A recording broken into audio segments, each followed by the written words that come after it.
Hello everyone, welcome to the Judicial Wings, the knowledge of judiciary, executive and legislation. I am Advocate Pallavi Gamante with you again. JMFC preliminary examination जी की 18 नोव्हेंबरला तुमची आहे त्यांचे ॲडमिट्स काल already MPSCच्या तुमच्या personal अकाउंट्सवर available आहे, ते तुम्ही डाउनलोड करून घेऊ शकता.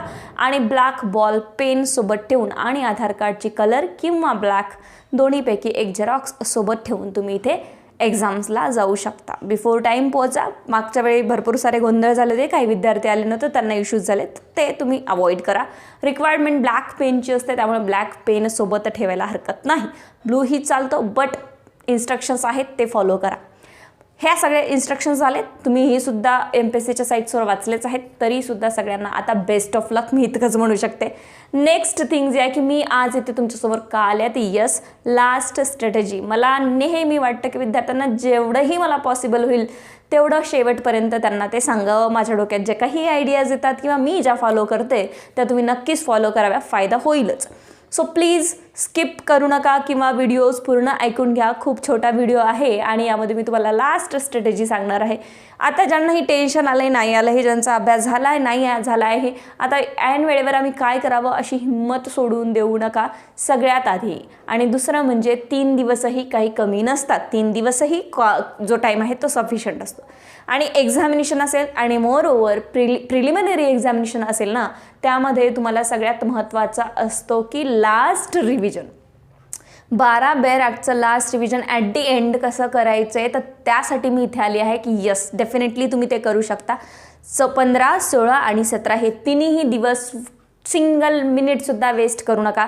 हा पूर्ण टाईम तुम्ही युटिलाइज कराच. आणि त्यामध्ये पूर्ण टाईममध्ये मी 1, 2, 3 तास सोडूनसुद्धा तुम्हाला तुमच्यासाठी टाईम टेबल इथे घेऊन आलेले आहे, तो तुम्ही फॉलो करायला अजिबात विसरू नका. टेस्ट सिरीज सॉल्व करणे का महत्त्वाचे आहेत आणि रिव्हिजन का महत्त्वाचं आहे यावर आज आपण थोडे चर्चा करूया. जास्त मी कोणाचाही टाईम इथे घेणार नाही आहे अजिबातच.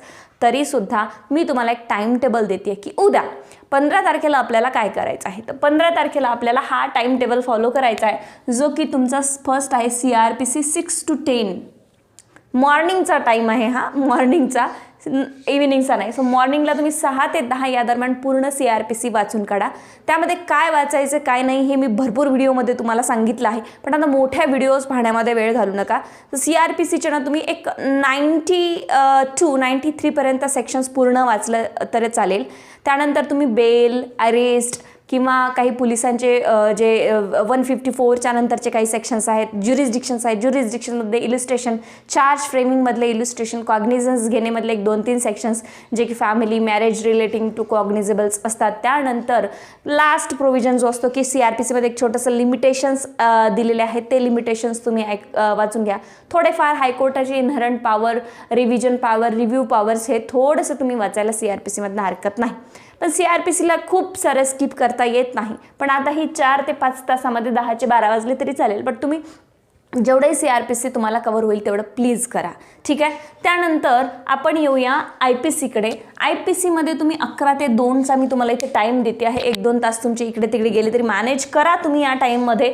आणि 11 ते 2 या दरम्यान तुम्हाला काय करायचं आहे, IPC कंप्लीट करायचं. म्हणजे 4 ते 5 तास तुम्ही IPCला साधारण देऊ शकत असाल तर तुम्ही you can go with that, okay. आणि तुम्ही हा जो टाईम देत आहात आणि या टाईममध्ये तुम्हाला IPCमध्ये ना सगळ्या डेफिनेशन्स ज्या आहेत ना पहिल्यापासून आणि जनरल एक्सेप्शन्सपर्यंत तुम्हाला क्लिअर करायचं. जनरल एक्सेप्शनमध्ये गेल्यानंतर तुम्हाला ना नंतर मी शॉर्ट स्ट्रॅटेजी आणि एकदम परफेक्ट स्ट्रॅटेजी सांगते. त्यामध्ये अबेटमेंट पूर्ण नाही वाचायचं. अबेटमेंट म्हणजे काय, त्याचा सेक्शन्स काय आणि त्याचे इन्ग्रेडियंट्स काय. त्यानंतर कॉन्स्पिरसीच्या पनिशमेंट्स काय, कॉन्स्पिरसी म्हणजे काय, त्याचे इन्ग्रेडियंट्स काय. अनलॉफुल असेंब्लीवर सरळ जा. अनलॉफुल असेंब्लीमध्ये अनलॉफुल असेंब्लीचे सेक्शन 141, 142, 143 इथपर्यंत वाचा. नंतर रॉबरीवर या, नंतर रायटिंग्सवर या, 2 सेक्शन त्याचे वाचा. आणि ह्याच्यानं थोडेसे इलिस्ट्रेशन्सवर एक ते स्टार्टिंगचे 1-2 इलिस्ट्रेशन्स थोडे वाचून ठेवा IPCचे, हे महत्त्वाचं असतं. त्यानंतर criminal misappropriation, criminal Breach of trust, cheating, हे सगळे सेक्शन्स तुम्हाला ना जेवढे ऑफेन्सेस दिले, ज्यांच्या ऑफेन्सेसच्या डेफिनेशन दिल्या 3 सेक्शन्स वाचत चला. खूप सारं वाचलं नाही IPCतनं, खूप नाही वाचायचे सगळे सेक्शन्स एका प्रोव्हिजनचे. स्टार्टिंगचे 3 डेफिनेशन कव्हर करायची, पूर्ण त्याचे 1-2 इलिस्ट्रेशन वाचून घ्यायचे. असं IPCला तुम्ही कव्हर करू शकता. हे झालं तुमचं IPC 4 ते 5 तासात मॅक्सिमम होऊन जाऊ शकतं. तुमच्या आधी जर 1-2 रिडिंग झाले असेल तर IPCला 2 तासाच्या वर लागणार नाही. त्यानंतर CPC हा खूप मोठा अथांगसागर आहे, याच्या ऑर्डर्सला स्किप करा. पूर्ण ऑर्डर्स वाचायची एकही गरज नाही, तुम्हाला ऑर्डर वाचू नका. ऑर्डरमध्ये आता सध्या जाण्याची गरज नाही आहे. तुम्ही पूर्ण सेक्शन्स कव्हर करू शकता, जेवढेही सेक्शन्स आहेत तेवढे. तुम्हाला ऑर्डरवर जायचंच असेल तर इंटरलोक्युटरी ऑर्डर्स आणि लाईक इंजंक्शन्स वगैरे तुम्ही वाचू शकता. ऑर्डर 40मध्ये जाऊन तुम्ही रिसिव्हरच्या ड्युटीज वाचू शकताच. पण ऑर्डर मला तरी आत्ता वाटते की या टाईमला ऑर्डरला हात लावणं थोडंसं चुकीचं राहील, कारण this is very time consuming study आहे. दिस इज आपण मेन्ससाठी याला यूज करू शकतो. बट तुम्हाला जर जायचं असेल तर 1-1.5 तास तुम्ही ऑर्डरमध्ये महत्त्वाच्या ज्या ऑर्डर आहेत तिकडे जाऊ शकता. त्यानंतर CPC नंतर तुम्ही एव्हिडन्सवर येऊ शकता. एव्हिडन्स हा ॲक्च्युली जर तुमचं रिव्हिजन झालं असेल ना 1-2 वेळा तर तुम्हाला 1 ते 2 तासाचा विषय आहे, पण एव्हिडन्समध्ये खूप सोडता येत नाही. 5 ते 55 आहे. पहिले तर तुम्हाला डेफिनेशन क्लिअर करावं लागेल. 5 ते 55चे तुम्हाला ॲडमिशन्स, कन्फेशन हे सगळे सेक्शन्स वाचावंच लागणार आहे.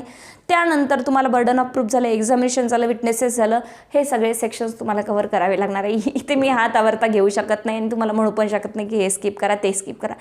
एव्हिडन्स असा एक विषय आहे, त्याच्यामध्ये कन्सेप्च्युअल क्लॅरिटीवरही प्रश्न येतात. त्याच्यामध्ये एखादी डॉक्ट्राईन्स पण येऊ शकते. त्याच्यामध्ये फाल्ससिनो अँड फाल्ससिन एव्हरीथिंग्स एक्सेट्रा, डॉक्ट्रिन ऑफ इस्टॉपल येऊ शकते. जजेस पॉवर 167, 165वरही क्वेश्चन्स येऊ शकतात. त्याच्यामध्ये 101, 102, 103 हे तुम्हाला सेक्शन्सही विचारले जाऊ शकतात डायरेक्टली. हेडिंग शॅल प्रिझ्यूम काय, मे प्रिझ्यूम कुठला सेक्शन आहे, किंवा काय हे शॅल प्रिझ्यूम आहेत का, हे मे प्रिझ्यूम आहे का, हे विचारलं जातं. सगळ्याच प्रकारचे प्रश्न यामधून विचारले जातात. त्यामुळे मी इथे हात आवरता घेणार नाही. तर तुम्हाला 7 ते 11 जो मी हा टाईम देते संध्याकाळी, जो की 15 तारखेला, यामध्ये तुम्ही एव्हिडन्स ॲक्ट पूर्ण कव्हर करायला हवं. Okay, now go to the civil portions. जास्तीत जास्त आपण सिव्हिल पोर्शन्सकडे जाऊया. आणि 16 नोव्हेंबरला जी लाईट गेलेली आहे, 16 नोव्हेंबरला इथे जी तुम्हाला टाईम टेबल मी देते आहे, या टाईम टेबलमध्ये तुम्हाला contract act, TPA, sale, partnership and constitution करायचं आहे. कॉन्ट्रॅक्ट ॲक्टमधले इल्युस्ट्रेशन्स थोडेसे वाचण्याचा प्रयत्न करा. त्यानंतर TPA, ट्रान्सफर ऑफ प्रॉपर्टीमध्ये जनरली तुम्हाला ना TPAमध्ये एक 50 ते 55, 50पर्यंत काही एक 36पर्यंत तुम्हाला सेक्शन्सवर प्रश्न विचारू शकतात. 36पर्यंत. 36च्या नंतर तुम्ही सेल, मॉर्टगेज, हे जे अलायनेशन्स ऑफ टाईप्स ऑफ द अलायनेशन आहे ना, त्या टाईप्स ऑफ अलायनेशनमध्ये सेल म्हणजे काय, राईट्स, ड्युटीज हे सगळे पडू नका. सेल म्हणजे काय, त्याचे इन्ग्रेडियंट्स काय आहे, sale of the movable property and it is only for the price and paid promises etcetera, ह्या डेफिनेशन्स तुम्ही कव्हर करा. सेक्शन लक्षात ठेवा. मॉर्टगेजवर या. मॉर्टगेजर कोण आहे, मॉर्टगेज काय आहे, प्रिन्सिपल मनी काय, देन इंटरेस्ट अमाऊंट काय आहे, मॉर्टगेज किती प्रकारचे आहे, कुठला मॉर्टगेजचे इन्ग्रेडियंट्स काय हे तुम्हाला पर्टिक्युलरली बघावं लागणार आहे. लीज काय, लीजची डेफिनेशन्स काय, हे ते 2-3 सेक्शन्स. राईट्स, ड्युटीज इकडे जाऊ नका, that is the mains examination portion. त्यानंतर तुम्ही समोर येऊ शकता. समोरचा जो तुमचा पोर्शन आहे दॅट इज गिफ्टचे इन्ग्रेडियंट्स काय, एक्सनेबल क्लेमचे इन्ग्रेडियंट्स काय, एक्सचेंज काय, हे तुम्हाला पूर्ण पोर्शन करायचे. पण पूर्ण नाही वाचायचं तुम्हाला. हेडिंग्समध्ये 2-3 सेक्शन्स महत्त्वाचे काय, असं तुम्ही TPला कव्हर करू शकता.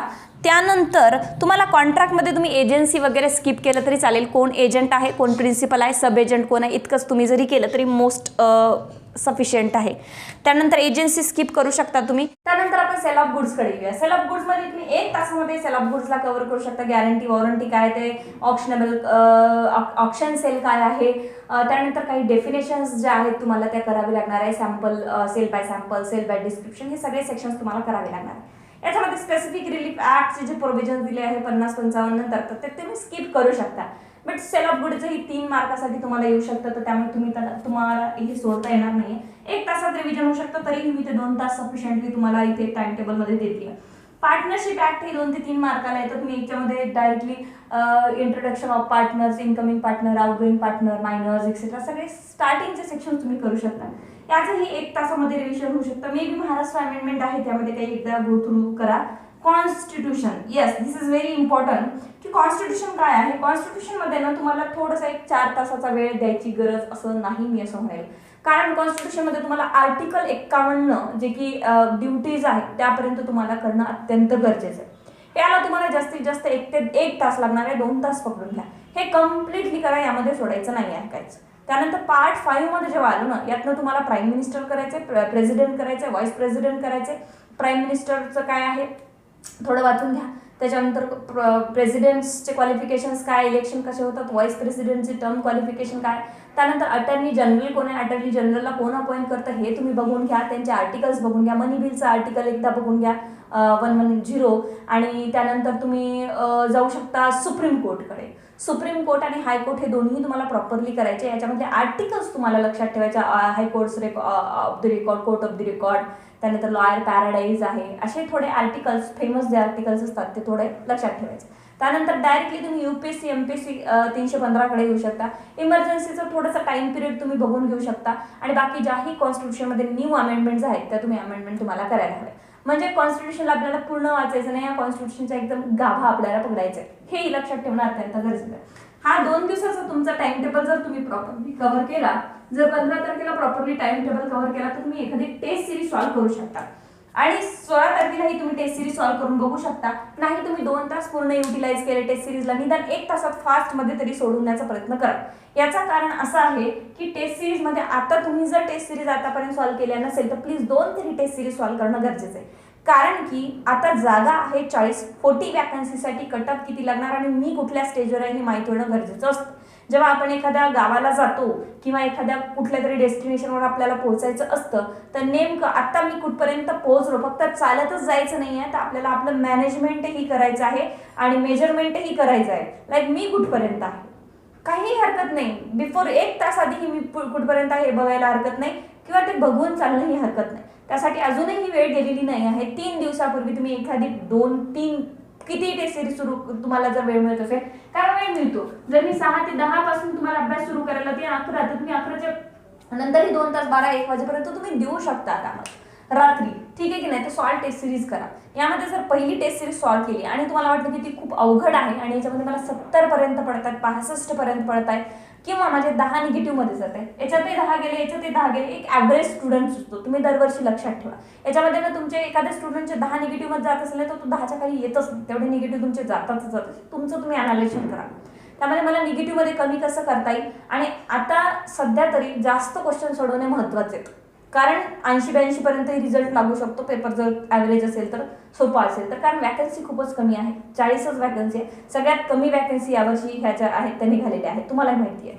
तर मग यामध्ये तुम्हाला जर बसायचं असेल ना तर डेफिनेटली तुम्हाला एक काम करावं लागेल की ॲव्हरेज तुमचा कुठपर्यंत जातो हे तुम्हाला करावं लागेल. जर तुम्ही 100 सोडवण्याचा आत्ता विचार केला असेल तर करू शकता, नो प्रॉब्लेम. तुमचे 2-3 रिव्हिजन झाले असेल पेपर बघल्यानंतर. पण तुम्हाला आत्ता 100 सोडून मी निगेटिव्हमध्ये 20 जातो ना, तर मग विचार करून सोडवण्याची गरज आहे. हे तुम्हाला टेस्ट सिरीज सॉल्व्ह केल्यानंतरच कळणार आहे, आधी कळणार नाही. तिथे जाऊन कळल्यावर काही फायदा नाही, कारण तिथे तुम्ही पेपरला बसतात, एक्सपिरियन्स करून बघत नाही, एक्सपेरिमेंट करून बघत नाही आहेत. हा झाला तुमचा 2 दिवसाचा टाइम टेबल. लास्ट डे भरपूर विद्यार्थ्यांचं असं असतं की काही लोक 17ला सकाळीच निघतील, काही लोक दुपारी निघतील. जास्तीत जास्त नांदेड भागातील जे लोक आहेत किंवा नाशिक भागातील लोक आहेत ते औरंगाबाद हे तुमचं सेंटर असतं. त्यामुळे तुम्हाला 4 ते 5 तासाचं ट्रॅव्हलिंग पिरियड एक्सक्लूड करून सुद्धा, किंवा तुम्ही तिथेही वाचत येऊ शकता पण तरीही एक्सक्लूड करून सुद्धा 4 ते 5 तासाच्या टायमिंगमध्ये जर मी तुम्हाला एक ट्रिक इथे सांगते, जर तुम्हाला वाटत असेल की ट्रॅव्हलिंगमध्ये अभ्यास होत नाही, एक काम करा. यूट्यूबवरून तुम्ही एक काम करू शकता की काही न्यू केस लॉचे व्हिडिओज आताच घरी डाउनलोड करा, कारण ते ट्रॅव्हलिंगमध्ये तुमचा मोबाईल चालणार नाही, ठीक आहे. काही अमेंडमेंट्स तुम्ही डाउनलोड करून घ्या. असे काही व्हिडिओज तुम्ही ऐकत जाऊ शकता किंवा लिमिटेशन्स ॲक्ट आणि रेंट कंट्रोल ॲक्ट वाचत जाऊ शकता. जर ट्रॅव्हलिंगमध्ये तुमचं एन्व्हायरमेंट असेल तर तुम्ही वाचत जाऊ शकता, किंवा तुम्हाला जर वाचायचं नसेल तर तुम्ही न्यू अमेंडमेंट्स आणि न्यू केस लॉज हे ऐकत जाऊ शकता. आणि यामुळे तुमचं 2 ते 3 मार्काचा फायदा नक्कीच होणार आहे. आणि मोरओव्हर 4 तासही वाचायची गरज नसते केस लॉज वगैरे, तर तुम्ही एक काम करू शकता, एखादी कुणाची तरी युट्यूबवर लेक्चर सिरीज एखाद्या छोट्या ॲपची कंटिन्युअसली ऐकतही जाऊ शकता, हेही फायदा होतो. तर ट्रॅव्हलिंग पिरियडचाही प्रॉपरली युटिलायझेशन्स करा, ठीक आहे. तर हा जो मी तुम्हाला दिलेला आहे लास्ट स्ट्रॅटेजी ही ट्रॅव्हलिंगसाठी देते आहे की जे कोणीही इथे ट्रॅव्हलिंगमध्ये त्यांचा वेळ घालवणार आहे तर हे ट्रॅव्हलिंगमध्ये ॲट दी एंडला न्यू केस लॉज आणि न्यू अमेंडमेंट्सचे व्हिडिओ हिंदी सायडर लोकांचे खूप सारे अवेलेबल्स असतात. UPSCचे जे प्रिपरेशन करतात, ज्युडिशरीचे जे प्रिपरेशन करतात, त्यांचे व्हिडिओज तुम्ही इथे ऐकत जा. म्हणजे तुम्हाला डाउनलोड घरीच करून घ्या, म्हणजे तुम्हाला प्रॉब्लेम येणार नाही ट्रॅव्हलिंगमध्ये. आणि ते डाउनलोड यूट्यूबवर केलेले व्हिडिओज तुम्ही ऐकत जाऊ शकता ट्रॅव्हलिंगमध्ये, म्हणजे हे तुमचं इथे कव्हर होऊन जाईल, इथे त्याला वेळ द्यायची गरज नाही. 17 नोव्हेंबरला जेव्हा तुमचा 4-5 तासाचा टाइम जाईल ट्रॅव्हलिंगमध्ये, तेव्हा तुमचे केस लॉज आणि अमेंडमेंट होऊन जाईल. आणि जेव्हा 17ला तुम्हाला संध्याकाळी किंवा सकाळी जेवढाही 6-7 तास वेळ मिळेल त्यामध्ये तुम्ही हे कव्हर करू शकता, specific relief act, rent control आणि ॲट दी एंडला लिमिटेशन्स ॲक्ट. ठीक आहे. मॉर्निंगला ज्यांनाही 18 तारखेला उठून करायचं तर ते जास्तीत जास्त रेंट कंट्रोलचा नोटीस पिरियड, रेंट कंट्रोलमधला जे काही काय म्हणू शकतो त्याला आपण पनिशमेंट्स आहेत त्या करू शकता. लिमिटेशन्सचा आर्टिकल्स जे आहेत ॲट दी एंड त्याचे मुवेबल प्रॉपर्टी अपील्सचे जे काही आहे ते तुम्ही वाचून जाऊ शकता. बाकी यांना तुम्ही 16-17 या मेजर्स ॲक्टला हात लावू नये असं मला असं स्वतःला वाटतं, कारण मायनर्स ॲक्ट जे आहेत ते जेवढे तुम्हाला कव्हर करता येईल. असं नाही आहे की मी टाइम टेबल सांगितलं आणि तुम्ही त्याला फॉलो कराल, तुम्ही मॅनेज करू शकता, पण मेजर्स ॲक्टला तुम्ही ॲट दी एंड 17 किंवा 16ला घेऊ नका. उद्या जे काय ते मेजर ॲक्ट संपून टाका. परवा ते दुपारपर्यंत गेले तरी चालेल, पण परवा म्हणजे 16च्या 17च्या आत तुमचे मायनर ॲक्ट्स पूर्ण वाचून झाले पाहिजे. जरी राहिले तुमचे ॲक्ट तुम्ही 17ला 6-7 तासात कव्हर करू शकता, आणि ट्रॅव्हलिंग पिरियड सुद्धा तुम्हाला युटिलाइज करायचा आहे. ओके, सो हे सगळं तुम्हाला करायचं आहे. आणि प्लीज सॉल्व द टेस्ट. 100 मार्काची 1, 2, 3 तरी टेस्ट सिरीज सॉल्व करून बघा. याचं कारण असं आहे की तुम्हाला कळेल की माझं ॲव्हरेज कुठपर्यंत आहे 3 दिवसापूर्वी, आणि हे ॲव्हरेज 3 दिवसाचं रिव्हिजन झाल्यानंतर ॲट दी एंड तुम्हाला कसं परफॉर्म करता येत आहे. कुठल्याही प्रकारे practice makes a man perfect आपण फॉलो करतो, आणि त्यामध्ये तुम्हाला डायरेक्ट जाऊ नका. टेस्ट सिरीज प्लीज सॉल्व करा, आणि जेवढाही रात्री तुम्हाला 1-2 तास टाईम मिळेल तेव्हा टेस्ट सिरीज किंवा MCQs काय असेल ते सॉल्व करू शकता. जर तुम्हाला टेस्ट सिरीज हव्या असेल तर ज्युडिशियल विंग्स ॲपवर टेस्ट सिरीजचा कोर्स ऑलरेडी आपण अपलोड केलेला आहे. त्यामधनं तुम्ही 5 टेस्ट सिरीज डाउनलोड करू शकता. काही 2 टेस्ट सिरीज ॲव्हरेज आहेत, तर एखादी टेस्ट सिरीज सोपी असेल किंवा 2 टेस्ट सिरीज अवघड अशा दरम्यान आपण बनवलेले आहे, कारण 40 जागेचा विचार करून आपण ह्या टेस्ट सिरीज बनवलेल्या आहेत. त्यामध्ये नवीन केस लॉजही तुम्हाला मिळतील, आणि 12 बेरॅकचे एकदम मल्टिपल चॉईस जे क्वेश्चन्स आहेत तेही तुम्हाला क्वालिटेटिव्ह क्वेश्चन्स सिरीज मिळतील. बाकी सगळ्यांना बेस्ट ऑफ लक. सगळ्यात महत्त्वाचं आहे आता 3 दिवसाचा टाइम कुठलाही वेस्ट न घालता रिव्हिजन करणे. सो प्लीज रिव्हिजन करा अँड बेस्ट ऑफ लक. आता मी तुम्हाला कुठल्याही प्रकारे डिस्टर्ब करणार नाही. भेटूया 18 तारखेनंतर पेपरचं डिस्कशन करण्यासाठी आणि मेन्सच्या स्ट्रॅटेजीसाठी. Thank you so much all.